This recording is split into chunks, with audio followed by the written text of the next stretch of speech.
بسم اللہ الرحمن الرحیم۔ حزام بن خالد اپنے خاندان کے افراد کے ساتھ ایک سفر پر تھے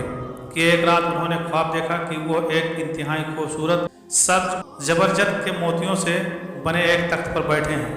ان کے ہاتھ میں ایک نایاب موتی ہے جس کو وہ پلٹ پلٹ کر دیکھ رہے ہیں۔ اتنی دیر میں ایک مرد گھڑ سوار آتا ہے اور ان کے پاس آ کر پوچھتا ہے، اے حزام بن خالد،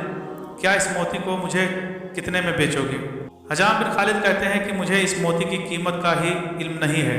آپ بتاؤ اس موتی کو کتنے میں خریدو گے؟ گھڑ سوار کہتا ہے کہ میں بھی تمہاری طرح اس کی قیمت سے ناآشنا ہوں اور مجھے یہ موتی ویسے بھی نایاب ہی لگتا ہے، اس لیے اگر تم مجھے یہ موتی دے دو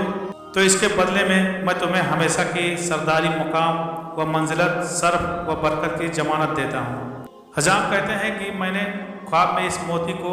اس گھڑ سوار کے حوالے کر دیا اور سرداری و شرف اور مقام و منزلت کو قبول کر لیا۔ اتنی دیر میں میری آنکھ کھل گئی۔ حزام بن خالد نے یہ خواب اپنے قبیلے بنی کلاب کے معجزین کو سنایا تو انہوں نے تعبیر بتائی کہ جلد ہی تمہاری بیٹی جو کہ ہمارے قبیلے بنو کلاب کا نایاب موتی ہے، اس کے لیے انتہائی معتبر و عظیم شخصیت کا رشتہ آئے گا، جس کے باعث تمہیں شرف و عزت اور ہمیشگی کی سرداری نصیب ہوگی۔ حزام بن خالد سفر سے واپس لوٹے تو اس سے اگلے ہی دن حضرت عقیل بن ابو طالب بنو کلاب میں مہمان بن کر آ گئے۔ ناظرین گرامی، عرب میں یہ روایت تھی کہ جب بھی کسی بھی قبیلے میں کوئی مہمان آتا تو 2 دن تک اس کی خوب مہمان نوازی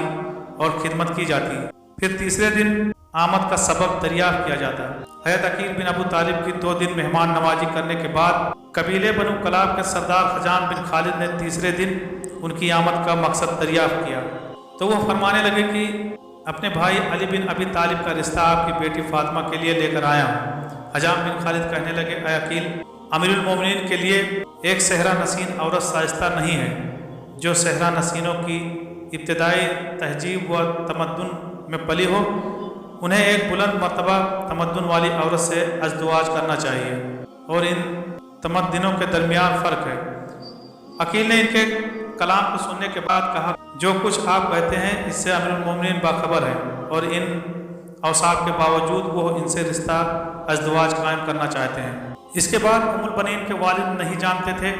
کہ کیا کہیں، اس لیے حضرت عقیل سے مہلت چاہیے تاکہ بیٹی کی ماں تمامہ بنت سہیل اور خود بیٹی سے پوچھ لیں، اور جناب عقیل سے مخاطب ہو کر کہا، میں اپنی بیوی اور بیٹی سے اس بابت مشورہ کر لوں۔ ام البنین کے باپ جب اپنی بیوی اور بیٹی کے پاس گئے تو دیکھا کہ ان کی بیوی ام البنین کے بالوں میں کنگھی کر رہی تھی۔ حزام بن خالد کمرے میں داخل ہوئے اور ان سے حضرت علی کو قبول کرنے کے بارے میں سوال کیا اور کہا، کیا تم ہماری بیٹی کو امیر المومنین کی شریک حیات بننے کے لائق جانتی ہو؟ جان لو کہ ان کا گھر مرکز علم و حکمت اور آداب کا گھر ہے۔ اگر تم اپنی بیٹی کو اس گھر کی خادمہ بننے کے لائق جانتی ہو تو ہم اس رشتے کو قبول کر لیں گے، اور اگر اس کے لائق نہیں جانتی ہو تو انکار کر دیں گے۔ ناظرین گرامی، حضرت عقیل علم انصاف کے ماہر تھے، اس لیے دختر رسول حضرت طیبہ طاہرہ فاطمہ سلام اللہ علیہا کے بعد جب حضرت علی شیر خدا نے محسوس کیا کہ بچوں کی دیکھ بھال اور گھرداری کے امور کے لیے ایک عورت کی ضرورت ہے تو آپ نے اپنے ماہر انصاف بھائی حضرت عقیل کو فرمایا، میرے لیے ایک ایسی عورت کا انتخاب کیجیے جو شجاع اور دلیر مرد عربوں کی نسل سے ہو تاکہ میں اس کے ساتھ شادی کروں اور میرے لیے ایک بہادر اور شہسوار بیٹے کو جنم دے۔ حضرت عقیل کے مطابق بنی کلاب قریش کے بعد عربوں کا سب سے مشہور قبیلہ تھا جس کے مرد شجاعت کے لیے مشہور تھے، اس لیے حضرت عقیل نے بنی کلاب کے سردار حزام بن خالد کی بیٹی فاطمہ کا انتخاب کیا جو شجاعت و بہادری اور گھڑ سواری میں ماہر تھی۔ خیر، جب حضرت عقیل نے حزام سے رشتہ مانگا اور حزام نے اپنی بیوی سے پوچھا کہ کیا ہماری بیٹی حضرت علی کے لائق ہے تو ان کی بیوی کہنے لگی، اے حزام، خدا کی قسم، میں نے اپنی بیٹی فاطمہ کی تربیت بہترین انداز میں کی ہے اور یہ ہمارے قبیلے کے سب سے سعادت مند لڑکی ہے، بس آپ اسے علی بن ابی طالب کے نکاح میں دے دیجیے۔ سنت رسول صلی اللہ تعالیٰ علیہ وسلم کے مطابق نکاح پڑھا گیا۔